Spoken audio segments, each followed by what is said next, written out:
இன்னைக்கு ரொம்ப நாள் நான் சொல்லணும்னு ஆசைப்பட்டேன். ஏன்னா இது இன்னைக்கு ஒரு சரியான சந்தர்ப்பம் இருக்குன்னு வச்சுக்கோங்க. இது கொஞ்சம் சென்சிட்டிவாகவும் இருக்கலாம், ரொம்ப சென்சிட்டிவாகவும் இருக்கலாம். ஆனால் இது எனக்கு மட்டும் இல்லை, எவ்வளவோ கோடானி கோடி மக்களுக்கும் நடந்தது தான்.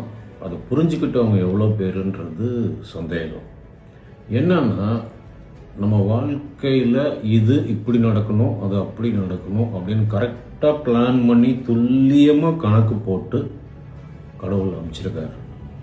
இது எப்படி புரிஞ்சுக்கணும்னா, என்ன பெரிய சோகமாக இருந்தாலும், எவ்வளோ பெரிய கஷ்டமாக இருந்தாலும், எவ்வளோ பெரிய சந்தோஷமாக இருந்தாலும், அது முன்னாடியே நிர்ணயிக்கப்பட்டு கோடு போட்டு ட்ரிக்னோமெட்ரி மாதிரி புள்ளி வச்சு அமைச்சிருக்காரு கடவுள்.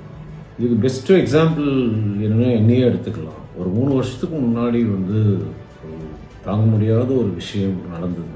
ஆக்சுவலாக அது எந்த அளவுக்கு என்னை பாதிச்சதுன்னா, அது நடந்தப்புறம் என் கண்ணில் இருந்து தண்ணி அப்படியே கொட்டிக்கிட்டே இருக்குது. நான் அழுவலை, ஆனால் தண்ணி போய்கிட்டே இருக்குது.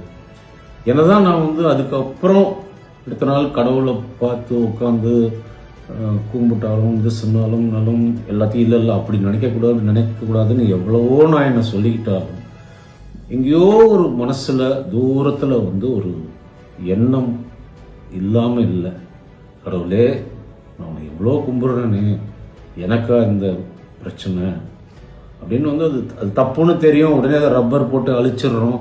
இல்லை கடவுள் எது பண்ணாலும் அப்படின்னு நமக்கு நாமே பேசிக்கிறோம். இருந்தாலும் அந்த சின்ன எண்ணம் இருந்துட்டு போகணும்.